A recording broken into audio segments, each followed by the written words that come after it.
Selamat Natal dan selamat juga ternyata GKI Gondang Tani. Betul ya Bu, Gondang Tani ya? Karena udah cukup lama saya tidak kunjungan dolan, maksudnya dolan ke sini gitu ya. Jadi ya sedikit banyak saya kelingan Gondang Tani kayaknya sih gitu ya. Dan puji Tuhan, gereja di tempat ini ternyata sudah berusia 29 tahun. Melewati masa waktu dan ketika, Bapak Ibu, kita percaya semua ada dalam genggam dan kontrol Allah. Kalau sebagian Bapak Ibu ada yang mungkin wajah lama gitu ya dengan saya, tapi juga ada beberapa yang baru kenal saya gitu. Ya benar, nama saya Eunike Mariani gitu. Dan puji Tuhan, statusnya podo dengan Pupis gitu ya. Lebih senior beliau dalam posisi sendirinya, tapi nggak sendiri kita ya Bu ya. Kita ada selalu di backup oleh Bapak Sarmeni gitu. Memang hari-hari pertama kehilangan suami itu sesuatu banget saudara. Apalagi saya ketergantungan dengan suami itu ya segalanya saya serahkan dia yang ngurus gitu kan. Tapi puji Tuhan, waktu demi waktu Tuhan tidak negake. Kenapa? Karena ternyata Tuhan tuh mau untuk saya jalan, terus lanjutkan hidup ini, terus lanjutkan pelayanan ini. Nah begitu juga dengan beliau. Wes luar biasa, Tuhan itu berdaulat. Dan bersyukur kalau Bapak Ibu masih ada gandengane gitu ya, masih ada suami, masih ada istri. Syukuri itu. Itu momen yang apa ya? Ada batasnya, ada kadaluarsanya gitu ya. Itu dia. Ketika mungkin katakan wong jenenge wong mlaku itu kan biasa dong, itu senggolan gitu kan. Nah itu sesuatu yang perlu saudara ingat-ingat, nggak perlu menjadi konflik batin. Amin. Karena itu kesempatan saudara menyatakan cintanya jangan hanya awal-awal nikah doang gitu loh, tapi sepanjang hidupmu, sepanjang perjalanan nikahmu, jagai dan pelihara, bahkan tumbuh kembangkan cintamu kepada pasangan masing-masing. Karena ketika sudah di posisi seperti saya, nah itu dia. Saya dieleng-eleng ya, memang Alkitab kan menulis kenangan kepada orang benar itu mendatangkan berkat luar biasa, beneran. Kenapa? Karena ketika saya sudah ditinggal suami, ya itu dia. Ini sedikit curhat ya Bapak Ibu. Bukan curhat yang melemahkan, tapi saling menguatkan dengan Pupis ini. Ya, saya terbiasa nyeluk Pupis. Uyuni.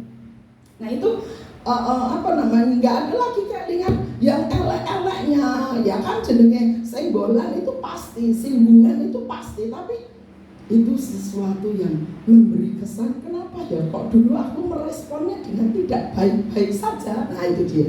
Makanya pesan saya bagi Bapak Ibu yang masih berpasangan gitu ya, terus jagai pasanganmu dalam doa, supaya ketikanya tiba engkau dipisahkan, engkau nggak terlalu susah hati, karena dia sudah pasti ketemu Bapa di surga.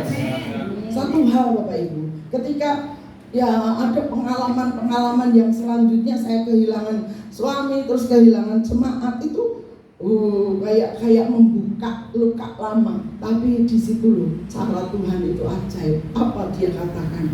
Ini waktu terbaik. Amen. Bagi kita mungkin lah kok saiki toh Tuhan gitu kan, kok sekarang toh Tuhan. Tapi ternyata Tuhan punya bilang, Tuhan punya ngomong, itu waktu terbaik untuk Tuhan bawa dia pulang, siapapun itu. Nah makanya di sini Bapak Ibu, kita bersyukur kalau di Natal 2024 nih ketemu dengan Desember lagi. Nggak tahu nanti 2025 ketemu lagi nggak tuh, dalam artian Natalnya gitu kan. Semua kita nggak tahu kapan waktu. Tuhan bilang sabaslah hai hambaku yang setia. Tapi satu hal yang harus kita kerjakan adalah melakukan keselamatan itu dengan tekun dan setia. Amin. Seperti tema Natal kali ini adalah sebab mataku. Mari kita baca bareng-bareng. 2, 3. Sebab mataku melakukan Yes, amin. Jadi saat kita sampai di satu titik, seperti saya nih, seperti Ibu Yuni gitu ya, sampai di satu titik itu kami bisa mulai merasakan kehilangan tuh seperti apa. Kehilangan itu bener gak enak, tapi ada sisi enaknya. Apa enaknya? Enaknya Tuhan bisa makin menyatakan diri, terus mendampingi kita, terus nyata dalam hidup kita ya. Awalnya kan saya ini ngandelin suami gitu lah, karena memang saudaraku dari awal saya milih dia tuh jujur pendetanya sing sekolah Alkitab tuh saya gitu ya. Dia hanya seorang ya sekedar dampingi seorang pendeta, tapi segalanya keputusan saya serahkan ke dia karena saya menghargai dia, dan ternyata itu waktu dia untuk berperan melayani Tuhan dengan kapasitasnya. Nah, ketika tidak ada, saya harus kemudian ngandel ke Tuhan, kok gak ada yang lain. Nah, ini loh saudaraku, kepada tiap-tiap kita, monggo selamat datang pada Bapak yang baru hadir. Jadi kepada kita yang masih ada di muka bumi ini, apa peran kita? Silahkan Bapak. Kan kita ngerti saudara, kalau ungkapan ini disampaikan oleh seorang yang bernama Simeon gitu ya, di Lukas 2 ayat 30, itu adalah satu titik balik kehidupan Simeon, di mana Simeon itu udah merasakan di usianya yang tidak muda saudara, 84, Simeon ini bisa ketemu bayi Yesus, bayi loh saudara, tapi karena dia punya hati yang begitu mengejar Tuhan, mencintai Tuhan, hari-harinya dia pakai berdoa, Tuhan kapan Israel punya penyelamat, kapan Israel punya seseorang yang bisa membebaskan Israel dari perbudakan. Saudaraku, memang mereka tidak diperbudak di Mesir lagi, tapi dalam posisi waktu itu mereka ada di bawah pemerintahan yang ya tirani, boleh dikata seperti itu. Tapi ya itu tadi, dalam seruan dan doanya di Bait Allah, Simeon terus berseru-seru kepada Tuhan, gimana caranya supaya Tuhan boleh menyatakan diri. Dan saudara tahu, yang dibawa dan dilihat Simeon adalah sosok bayi yang lemah, yang sama pada kebanyakan bayi yang lain, di usia 8 hari, itu tradisi orang Israel, harus dibawa ke rumah Tuhan untuk disunatkan, disahkan, diserahkan kepada Tuhan sebagai anak laki-laki pertama. Nah saudara, di situ loh, karena Simeon punya hati yang mencintai Tuhan, Simeon punya hati yang terus berseru-seru sama Tuhan, kapan Tuhan kasih kami Israel ini pembebas umatnya. Ketika dia melihat, saya percaya itu bukan karena dia sudah punya koneksi link dengan orang tuanya bayi Yesus, tapi di situ dia bisa ungkapkan, mataku, ya, sebab mataku telah melihat keselamatan yang daripada. Nah di sini Bapak Ibu, ini bicara tentang melihat, gitu ya, to the point aja. Bicara tentang melihat itu bisa dengan mata jasmani kita, tapi bisa juga seperti yang dialami oleh Simeon. Hati dia itu begitu merindukan. Nah contohnya kayak gitu. Kalau saudara merindu seseorang, mungkin diem-diem aja, mungkin nggak ngomong, nggak cerita, nggak ungkapkan, tapi pada suatu ketika tiba-tiba orang Gundang bilang cukup-cukup, ya, kepetok gabrus. Kalau saudara rindu orang itu karena memang tidak sedang berkonflik, saudara akan merasa terpuaskan sudah rasa rindu kita. Simeon rupanya mengalami hal yang sama Bapak Ibu. Ketika dia melihat bayi Yesus, ya pastinya usia 8 hari itu bisa apa sih gitu kan, bayi loh, nggak bisa apa-apa, dia dalam posisi digendong sama si orang tuanya. Tapi begitu dia lihat bayi Yesus itu dibawa masuk, Simeon hatinya langsung tersentuh. Amin. Dan itu bukan karya manusia. Saya percaya itu karya Roh Kudus yang menunjukkannya. Ini loh, anak ini loh, penyelamat umat manusia. Kenapa? Karena itu juga yang terus menjadi doanya bertalu-talu. Doanya yang terus menerus, kerinduan hatinya yang selalu dia ungkapkan kepada Allahnya. Dan ketika itu terjadi, saya bisa rasakan sesuatu yang saudara dambakan, rindukan, tiba-tiba mak berduduk di depanmu. Cara Tuhan yang ajaib menjawab kerinduan hati Simeon. Begitu dia melihat, begitu dia terkoneksi, dan begitu dia bisa katakan, ini waktunya. Aku sudah melihat keselamatan yang dari Tuhan untuk umatku. Dan di ayat sebelumnya dikatakan nih, waktunya aku pulang, oke deh Tuhan. Gak ada keberatan, gak ada merasa Tuhan, aduh kok cepat bukan karena dia sudah berusia lanjut 84 tahun, bukan, tapi lebih karena dia tahu siapa yang ada di depan matanya. Dia tahu siapa yang ketemu dengan dirinya, walau berwujud bayi yang masih kecil. Saudara, menjadi kilas balik untuk tiap-tiap kita. Rindukan selalu Tuhan itu enggak cuman hari-hari tertentu bisa kita jumpai. Setiap waktu Tuhan welcome sama kita. Tuhan membuka dirinya untuk kita akses, untuk kita jumpai, untuk kita rasanya Bapakku yang tercinta. Nah saudara, itu yang menjadi PR untuk tiap kita. Apalagi ketika kita ke gereja. Pergilah ke gereja dengan persiapan yang luar biasa dalam hal ini untuk ketemu dengan Tuhan. Bisa lewat firman-Nya, tapi yang pasti ada satu greget saudara mencintai Tuhan, itu tidak ada lagi yang bisa menghambatmu, tidak bisa menghalangimu. Nah, itu dia. Kalau totalitasmu mencintai Tuhan segitunya, percayalah Tuhan akan memberi dirinya untuk engkau temui. Tuhan tidak pernah tutup diri. Aku wes sopo. Enggak ada itu dalam kamus Tuhan. Tuhan selalu welcome. Seperti apapun firman Tuhan katakan, walau dosamu semerah kirmisi, gitu kan? Walau kondisimu enggak layak di mata manusia, ketika Bapak engkau jumpai, Bapak tetap membuka tangannya.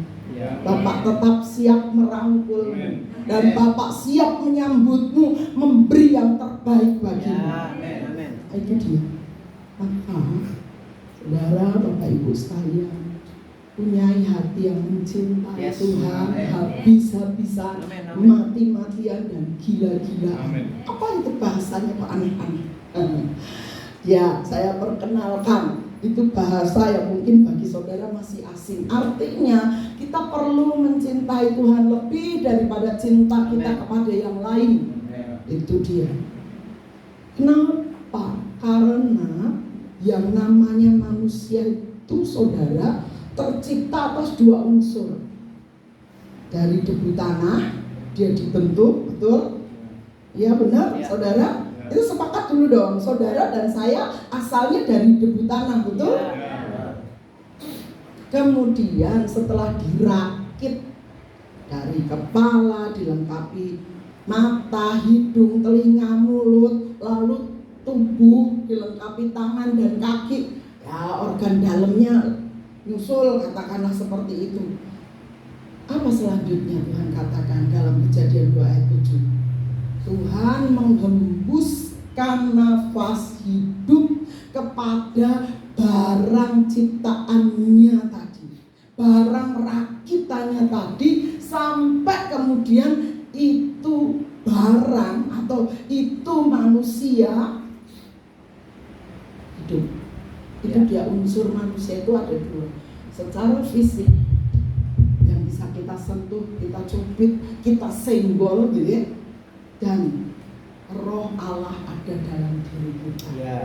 Makanya saudaraku, mencintai Tuhan itu fokusnya gimana Tuhan sudah sudah membentuk hidup kita, dan selanjutnya hidup yang kita hidupi ini untuk masa sekarang adalah mencintai Dia. Yang setuju katakan amin. Ada sebuah cerita, bukan cerita tapi lebih kepada sejarah yang cukup menggetarkan hati saya. Di gereja Smyrna kalau nggak salah, itu ada seorang yang bernama Polikarpus yang harus teraniaya karena imannya. Dan saudaraku, dia ditanteng kalau orang Jawa bilang, untuk mengingkari imannya, ya kan? Nah, apa yang dia buat? 84 tahun, nyaris sama dengan Simeon ya.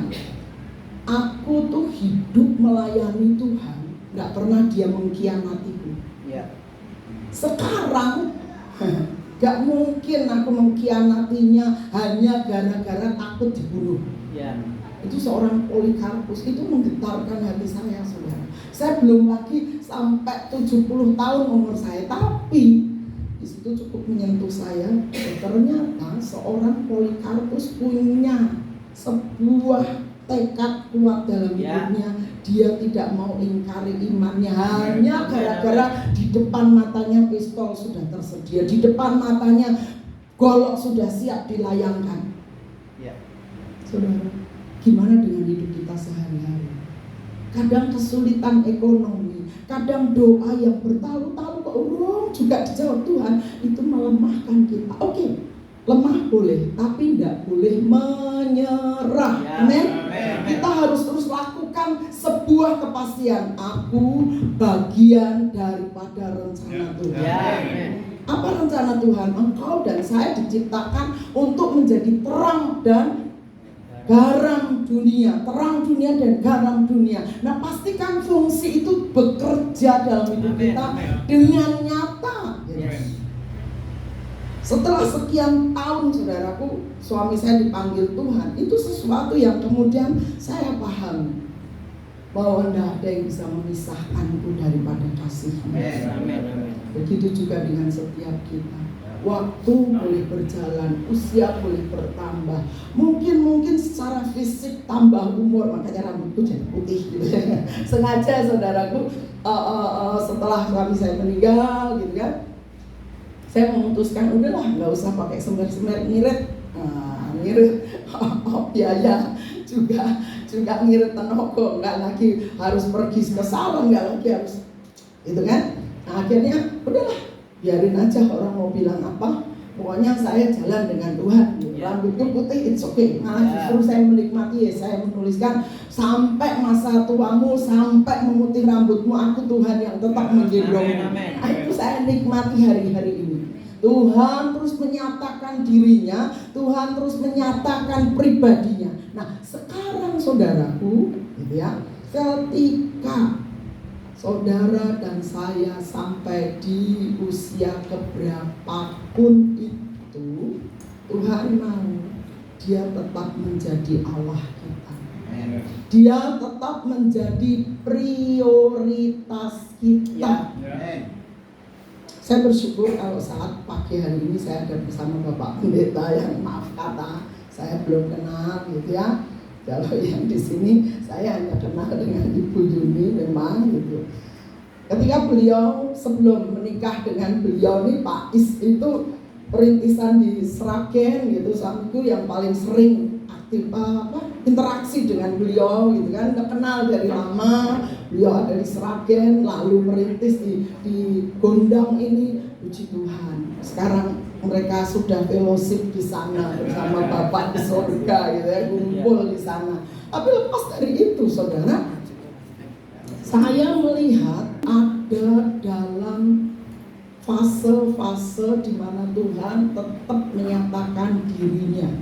Situasi apapun yang harus kita hadapi, kondisi apapun yang harus kita jalani, ketika kita tahu Bapakmu, Allahmu itu ada menyertai hidupmu, kau tidak perlu takut. Amin.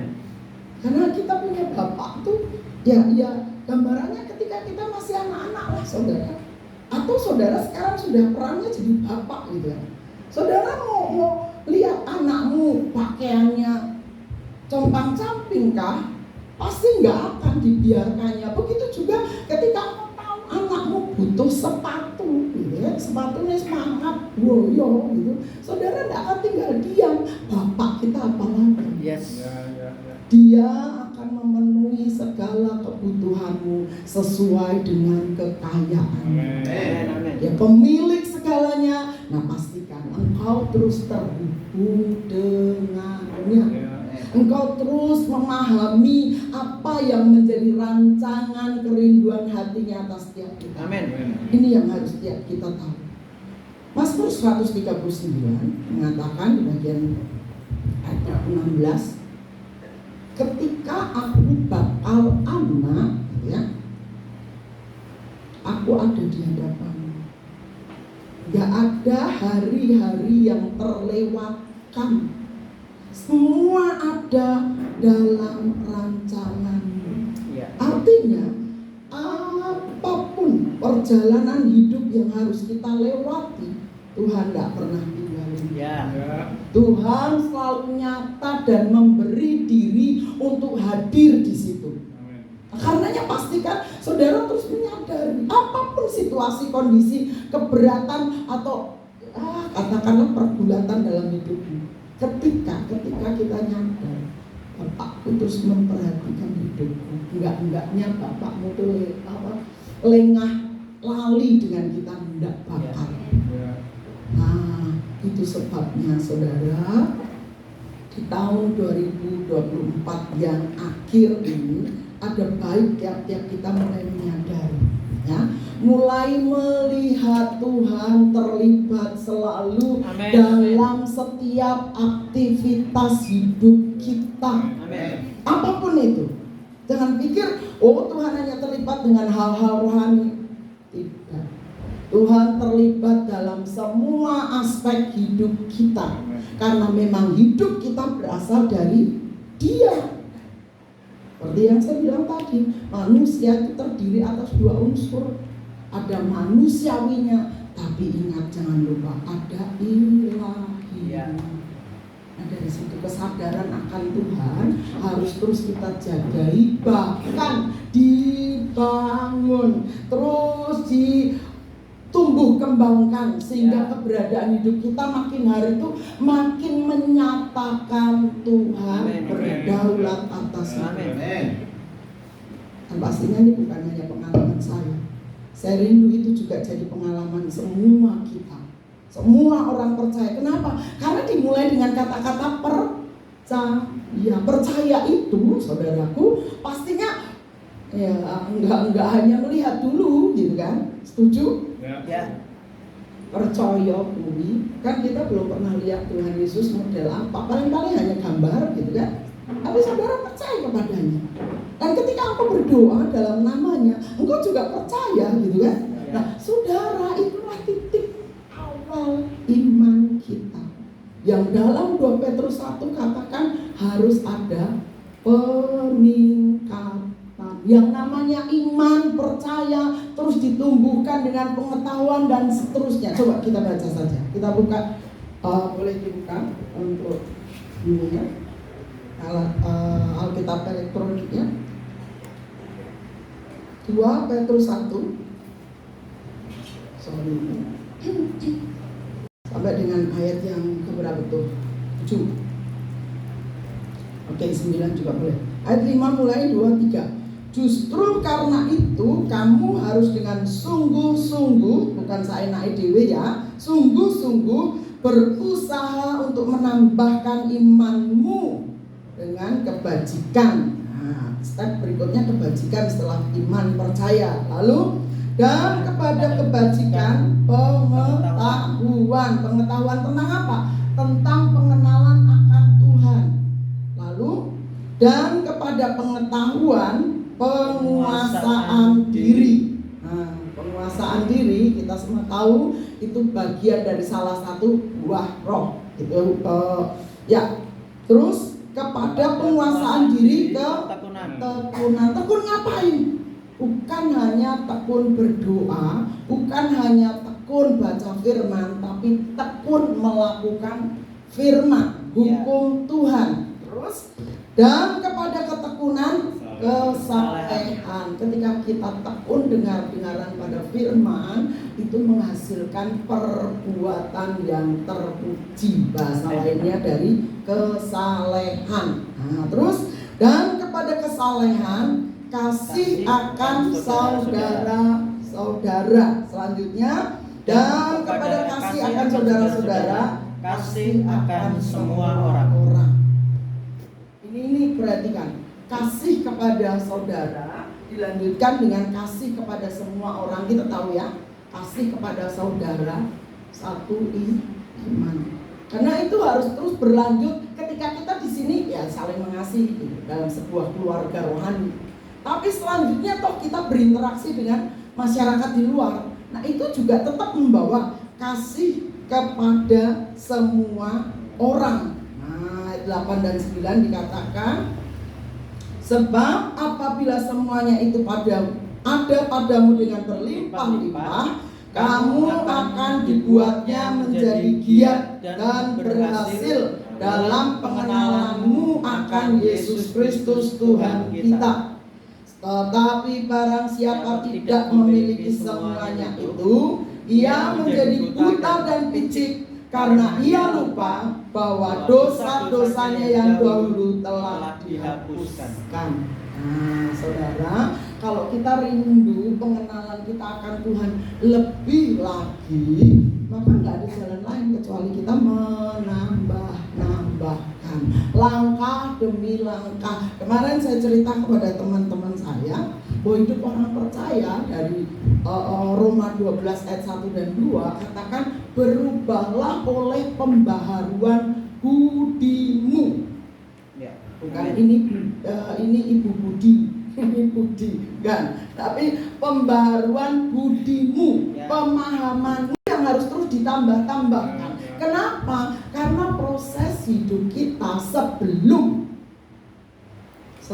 Tuhan bilang sabaslah engkau hei hamba yang setia, kita ini prosesnya metamorfosis. Masih ingat pelajaran di SD?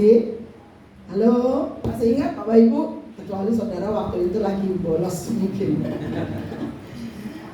Metamorfosis itu dari kupu-kupu. Terus dari apa dong? Halo Bapak Ibu, dari apa? Endok. Ini yang kadang-kadang kita ini saking pinternya mungkin ya. Kupu-kupu bertelur. Setelah telur menetas langsung jadi kupu-kupu. Betul? Baca plesetan. Biar enggak tegang Bapak Ibu. Nah, jadi dari kupu bertelur terus lanjutnya apa? Lanjut.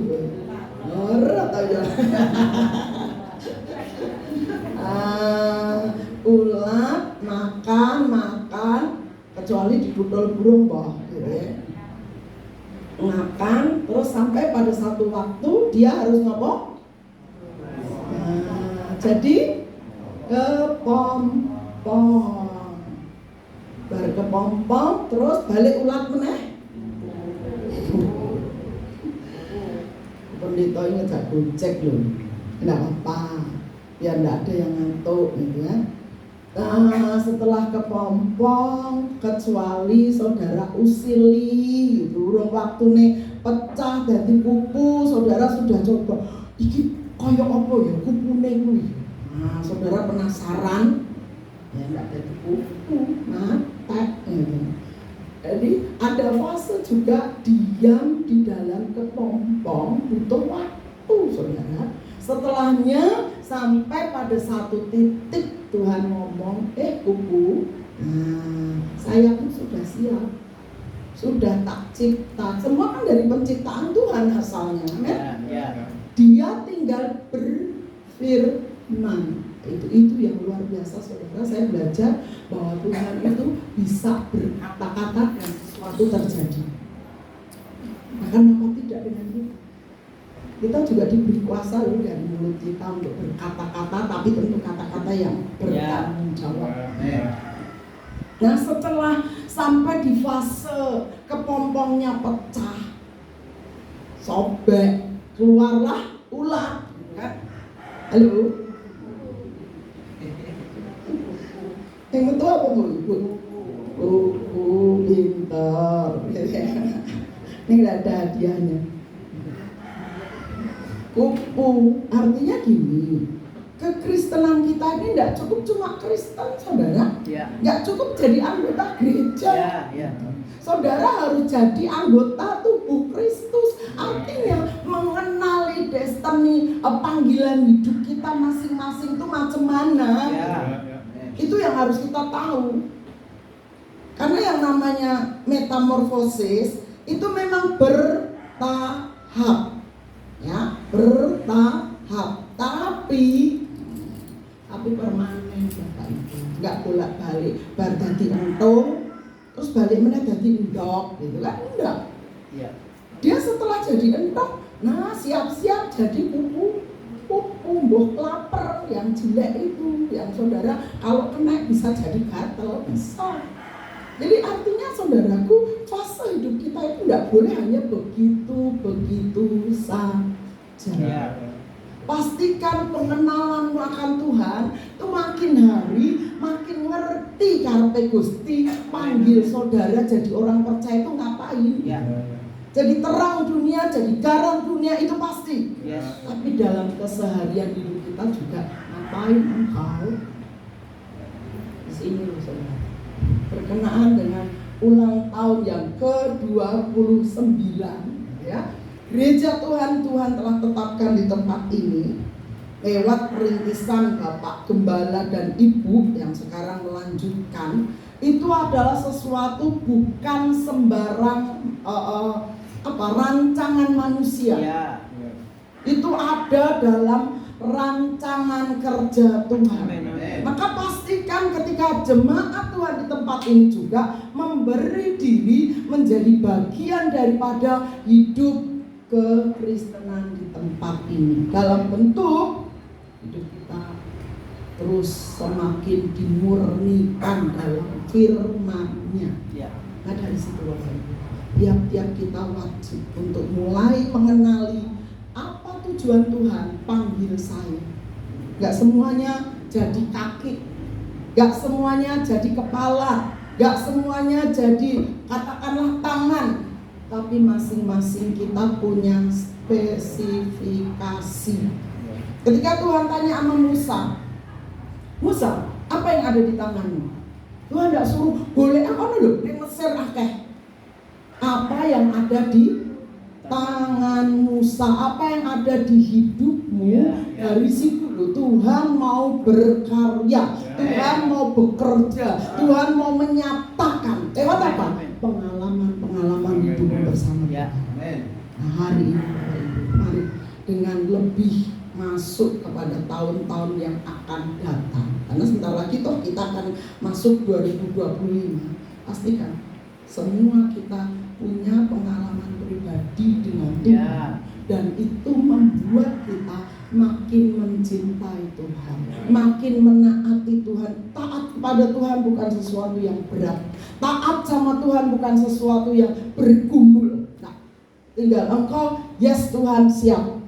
Seperti non sewu, Pak Polisi dengan komandannya.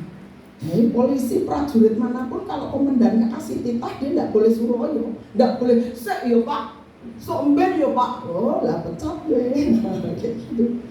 Artinya Tuhan mau tiap-tiap kita memposisikan diri jadi seorang yang taat, jadi seorang yang setia.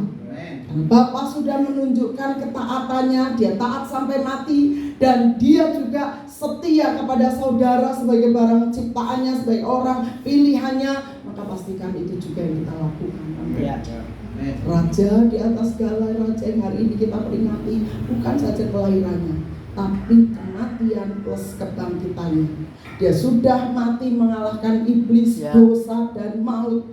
Maka setiap engkau yang punya konflik batin, yang punya sesuatu berat di hati, ayo sekarang ambil keputusan untuk ampuni siapapun yang bersalah kepadamu. Lepaskan segala konflik batinmu agar engkau benar-benar jadi orang merdeka. Karena di dalam Kristus tidak ada perhambaan. Di dalam Kristus engkau dimerdekakan, maka pastikan engkau menjadi orang-orang yang benar-benar merdeka untuk menjadi. Amin.